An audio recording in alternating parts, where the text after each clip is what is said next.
Alright, today we are going to talk about Onshape circles. So to use Onshape circles, we first have to start a sketch, which is done by selecting our plane and then clicking the sketch button up in the top menu. When it's open, it will bring up our sketch menu. So the next step is to then come and select our circles. So near the sketch button, where it was, there is this circle icon. Next to the circle is a drop-down arrow. If you select that, it brings up all three types of circles. There's a center point circle, 3-point circle, and ellipse. So we're going to start with the center point circle. So if you select the center point circle, it'll stay gray to show it's highlighted and in use. So we're going to come back over to our plane, click once, and then you can drag out.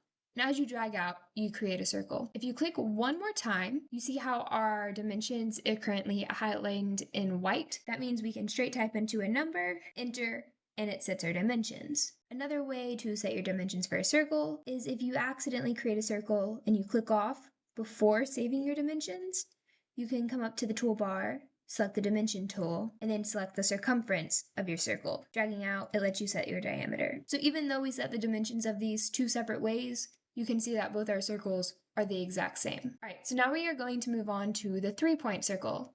So if you come back to our circle icon in the toolbar, drop down menu, you can then select the 3-point circle. Now the 3-point circle lets you put 3 points along the circumference.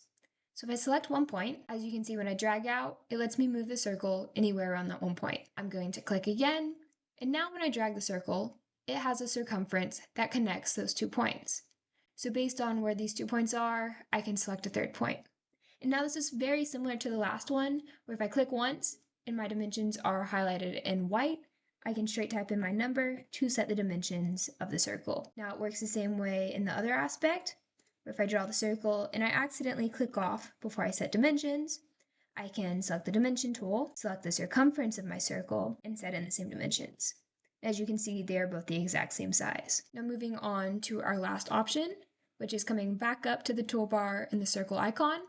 If you select the drop-down menu, you can see the ellipse. We are going to select the ellipse. Now the ellipse is a little bit more complicated than both of these circle types. So the first point you're going to drop is the center of your ellipse. So I'm going to click. As you can see when I drag out, it forms an oval around that point. Now the second point you click is forming one of your dimensions.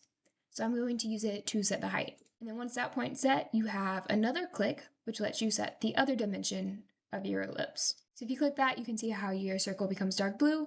It does give you a dimension you can immediately set. The way I like to do it is first of all selecting off the circle and then selecting the dimension tool, and I can then go in and set the dimensions individually. So if you select the circumference of your shape and drag out, it lets you select the height.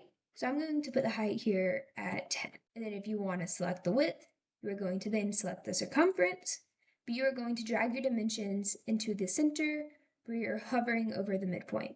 As you can see, my arrows are between the two sides. So if I click here, I can set dimensions. We are going to set this one at 2. So as you can see, we set the dimensions of our ellipse. And that's an introduction to Onshape circles.